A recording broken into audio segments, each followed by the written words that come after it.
नमस्कार, आप देख रहे हैं ग्रेटर जम्मू वर्चुअल। मैं पंकज खजूरिया। मेरे पीछे आप जो देख सकते हैं ये वोकेशनल ट्रेनर्स हैं जो धरना प्रदर्शन पे उतरे। मैं बता दूं आपको, सिलेक्टेड स्टूडेंट जो सिलेक्ट हो चुके हैं किसी भी एग्जाम में वो भी जो है धरना प्रदर्शन में, और ये जो एम्प्लॉयड हैं वोकेशनल ट्रेनर्स हैं ये भी रोड पे उतरे हुए हैं। जम्मू कश्मीर में हो क्या रहा है इन सारी चीज़ों पे जानकारी लेने के लिए जो है इनसे जानने की कोशिश करेंगे कि क्या वजह है कि क्यों ये जो है रोड पे उतरे हैं।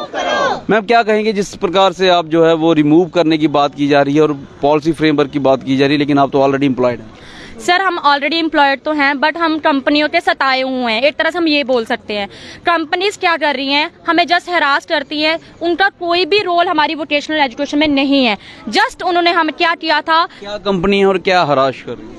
कंपनीज, जब ये प्रोजेक्ट स्टार्ट हुआ था, समग्र शिक्षा अभियान के तहत स्टार्ट हुआ था, तो समग्र शिक्षा ने इसको अपने अंडर रिक्रूटमेंट ना लेके उन्होंने कंपनीज को बोला कि आप इनका पेपर लीजिए, आप इनको डिफरेंट स्कूल्स में रिक्रूट कीजिए, क्योंकि वो सिरदर्दी शायद नहीं लेना चाहते हैं इस चीज की। जैसे कि आप बाकी JKSSB कोई भी एग्जाम देखिए, हर एक एग्जाम एक प्राइवेट कंपनी ही कंडक्ट कराती है और उसका जो रिजल्ट है फिर गवर्नमेंट के पास चला जाता है। ऐसा ही हमारे साथ हुआ, पेपर कंपनीज ने कंडक्ट कराया, इंटरव्यूज हमारे ऑफिसर्स ने बैठ के लिए, प्रॉपर हमारा टेस्ट हुआ, इंटरव्यू हुआ, उसके बाद डिफरेंट स्कूल्स में हमें रिक्रूट किया गया और हम उसी टाइम पे हमारी 20,000 सैलरी दी गई थी। बट वो 20,000 सैलरी भी हमें पूरी नहीं मिलती है। किसी को 19,000 मिलता है, किसी को 19,500 मिलता है। और हम ये नहीं कि बिल्कुल पास में जॉब करते हैं, हम 2-2 घंटे के सफर में, 2.5 घंटे के सफर में जॉब करते हैं।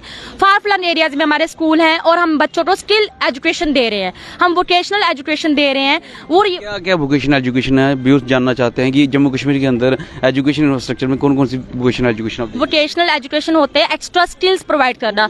बहुत सारे ट्रेड्स हैं, हमारे IT ट्रेड है जिसमें कंप्यूटर सिखाया जाता है, रिटेल मैनेजमेंट है, एग्रीकल्चर है, टूरिज्म है, सिक्योरिटी है, बहुत सारे हेल्थ केयर है जिसमें बच्चों को एक्स्ट्रा सारी चीजें जो है एजुकेशन डिपार्टमेंट दे रहा है। बिल्कुल ये स्किल दे रही है, इसलिए दे रही है बच्चों को कि आप जो जनरल सब्जेक्ट्स पढ़ते हो इसके साथ से ये स्किलफुल सब्जेक्ट पढ़ो, जो कि हमारे मोदी जी का स्किल इंडिया का नारा है कि हमारा जो बच्चा है वो छोटे, अगर वो 12th पास के बाद कुछ भी नहीं कर पाता है, फॉर एग्जाम्पल वो आगे स्टडी नहीं कर पाता है, अगर उसके बाद ये स्किल है वो कहीं पे भी जॉब कर सकता है इन स्किल्स को लेके। उसके बाद डिप्लोमाज होंगे, फिर उसको और ज्यादा मतलब वो पैरों पे खड़ा हो सकता है। बट अब मैं ये चाहती हूँ कि अगर हम जो स्किल्स पढ़ाते हैं वही हम रोड पे हमें हमारे बच्चे देखेंगे कि हम रोड पे हैं, तो वो स्किल्स क्या सीखेंगे? रोड पे क्यों सैलरी नहीं मिल रही?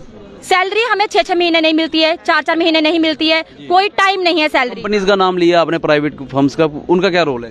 प्राइवेट कंपनीज का कुछ भी रोल नहीं है, सिर्फ एक रिक्रूटमेंट की थी उन्होंने, हमें स्कूल्स बताए थे ये आपके स्कूल है, आपने यहाँ पे जाना है। उसके बाद ये सिर्फ हम मंथली अटेंडेंस लेते हैं, वो अटेंडेंस हमारे head of institute principal sign करते हैं और इसकी सैलरी जो उसके बाद हमारी सैलरी बनती है वो हमारे अकाउंट में डाल देते हैं। जब समग्रा इनको बिल क्लियर करता है और पैसे देता है, ये अपने से पैसे नहीं दे रहे हैं। जब वो भी मैं कहती हूँ, जब हमारी पीछे देख रहा हूँ एक प्ले कार्ड पकड़ा हुआ है, समान काम के लिए समान वेतन। कौन सा काम समान है जो आपके लेवल का हो रहा है और उसके लेवल का आपको जो है सैलरी नहीं मिल रही? सर देखो, हम टीचर्स हैं, हमारे गवर्नमेंट हाई सेकेंडरी स्कूल्स हैं, हाई स्कूल्स हैं, सबकी आप सैलरीज देखिए, वो भी उतना ही काम करते हैं जितना हम करते हैं, बल्कि हम उनसे ज्यादा करते हैं, क्योंकि हम वो 2-3 क्लासेस लेते हैं, हम 4-4 क्लासेस ले रहे हैं। 100% हमारे रिजल्ट है। यूडाइस का काम हो गया, आधारशिला काम हो गया, स्कूल में कोई भी एक्स्ट्रा काम हो गया, एग्जामिनेशन फॉर्म भरने हमारे वोकेशनल टीचर्स कर रहे हैं। और प्रिंसिपल्स ने हमें टीचर्स है, हम वोकेशनल टीचर्स हैं, टीचर, ठीक है, हम ये सारा काम कर रहे हैं। हमें अगर उनको इतनी सैलरी मिल रही है तो हमारे क्या बच्चे, इतनी सैलरी मिल रही है? उनको लाख सैलरी मिलती है, 50+ सैलरी मिलती है, उनको सारे अलाउंसेस मिल रहे हैं। चाहते हैं कि उस लेवल की सैलरी आपको मिले। हम ये तो चलो उनके लेवल की सैलरी अगर हमें नहीं भी देनी है, हम चाहते हैं हमारे हक का पैसा तो दो, हमारे हक का पैसा दो। जो कंपनीज खा रही है वो फ्री का क्यों इतने? कंपनी कितना लेती है चार्जेस? हमें नहीं पता कितना लेते हैं। 10 कंपनी लेती है 20%, 12%, जितना भी लेती है वो समझ के प्रोफाइल्स में होगा जितना वो लेती है। और क्यों लेती है वो? जब वो काम नहीं पर इंडिविजुअल % पैसा जाता है। कितने वोकेशनल ट्रेनर कितने हैं? 1100 ट्रेनर्स हैं हम। बिल्कुल जी, हम इतने ट्रेनर्स हैं। अगर हमारी सैलरी वो ले रहे हैं, हमें डायरेक्ट दो ना हमारी सैलरी। हम बस यही डिमांड कर रहे हैं, जॉब पॉलिसी फ्रेम करो। हमारी जॉब एजुकेशन के डिपार्टमेंट के हाई ऑफिशियल से मिले किसी से? सब जगह हम मिल लिए। हम लास्ट वीक हम LG सर से मिले थे। LG सर ने आश्वासन दिया, BT सिंह सर को कहा इनकी फाइल देखिए। उन्होंने BT सिंह सर ने बोला हफ्ते के अंदर हम इनका सोल्यूशन लेके आएंगे। अगर हफ्ते के अंदर हमारी जॉब पॉलिसी फ्रेम नहीं होती है, कोई सोल्यूशन नहीं निकल। पॉलिसी से क्या समझते हैं, क्या चाहते हैं कि उसमें कौन सी 2-3 तीन चीजें जो होनी चाहिए? हमारा प्रॉपर एनुअल इंक्रीमेंट हमारा होना चाहिए। अभी तक लगा नहीं लगा? बिल्कुल नहीं, 7 सालों से कोई भी इंक्रीमेंट हमें नहीं लगा है। हमें वो इंक्रीमेंट मिलना चाहिए, मेडिकल अलाउंसेस मिलना चाहिए, मैटरनिटी लीव जो स्पेशल फीमेल्स के लिए बहुत जरूरी है वो मिलनी चाहिए, मेडिकल लीव्स मिले। ये देखो छोटे बच्चे लेके आपने यहाँ पे खड़े हैं, इनको कोई लीव नहीं मिली होगी क्या? बाकी सबको 6 मंथ लीव मिलती है क्या? हम फीमेल, हमारा कोई हक नहीं है, हम फीमेल्स को लीव नहीं। मैं खुद 5 साल पहले की बात बता रही हूँ, आफ्टर 20 डेज मैंने स्कूल ज्वाइन किया था अपने छोटे और मेरा सी सेक्शन था।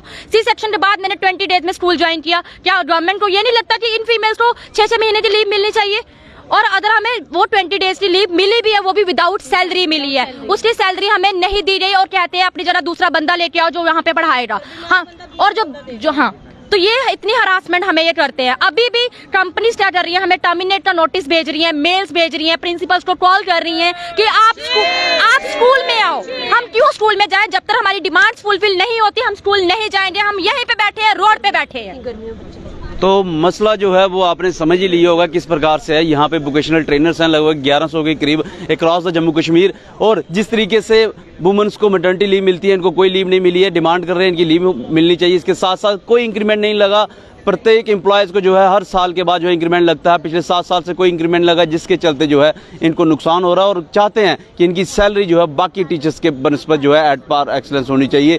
आप इसके बारे में कितने सहमत हैं हमें ज़रूर बताइएगा। लेकिन मैं बता दूं आपको, जो वोकेशनल ट्रेनर्स हैं, चाहे आप किसी प्रकार की वोकेशनल ट्रेनिंग लेते हैं, ITI की ट्रेनिंग लेते हैं, वो अभी स्कूल के अंदर इन टीचर्स द्वारा जो है दी जा रही है। और हालांकि ये LG महोदय से भी मिले थे और principal secretary BK Singh higher education के जो हैं उनसे भी इनसे बातचीत हुई थी। उन्होंने आश्वासन दिया था कि इस पर जो है जल्द से जल्द कार्रवाई करेंगे। लेकिन सवाल एक सबसे बड़ा आपके सामने, आम जनता के सामने, कि जिन कंपनी ने इनको रिक्रूट करवाने में मदद की वो अभी भी इस चीज़ की जो है वो पैसे ले रहे हैं, अभी भी जो है उसकी कमीशन जारी है। क्या ये जायज़ चीज़ है? इसके बारे में जो राय है मैं आपसे ज़रूर जानना चाहूँगा, कमेंट सेक्शन में ज़रूर करके बताइएगा और इस वीडियो को लाइक और शेयर करना ना भूलिएगा। अगली अपडेट के लिए जुड़े रहेंगे वर्चुअल के साथ, कैमन काका के साथ मैं पंकज खजुरिया। जय हिंद।